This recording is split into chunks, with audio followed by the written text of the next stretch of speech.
Hello, hi everyone. Welcome back. So today I will show you how to execute the calculator. This is the implemented UI in the LabVIEW, and this is the front panel, and this is the block diagram.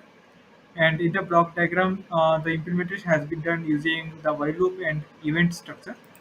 And in the event structure, I have taken the events for each button which is present in the front panel, which is 1, 2, 3, 4, 5, 6, 7, 8, 9.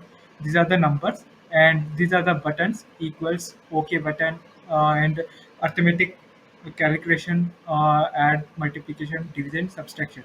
And I have the stop button with the indicators input 1 and input 2.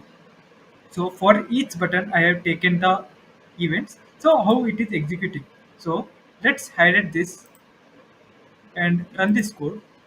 If you see something is happening, this is the graphical visualization how the implementation has been done. I can show you.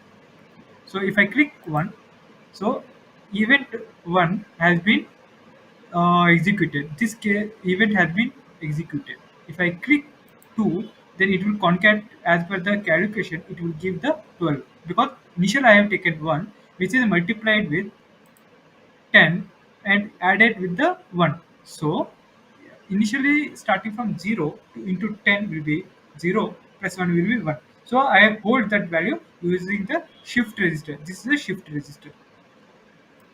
Now, when I click next button 2, the updated value which is 1 will be multiplied with 10. It will become 10 and it will be added with the second number that is 2.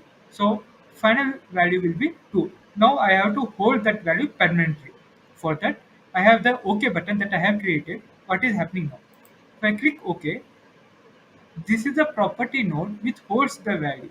So now in the input one, I have the value 12. Now I have to give the second number. So I'm going for the second number. Say I have the 12. Now I will take 28. 28.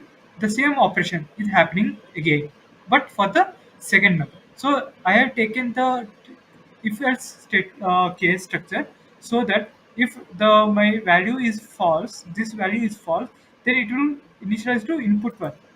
As I clicked on the OK button, the input is true, the value is true. So from the next time, it will execute for the say true. So it will initialize to the second input.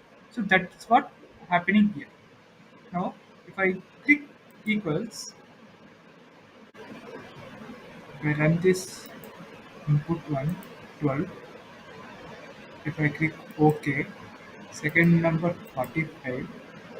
Now if I click add, now equals 57. This is how it is happening.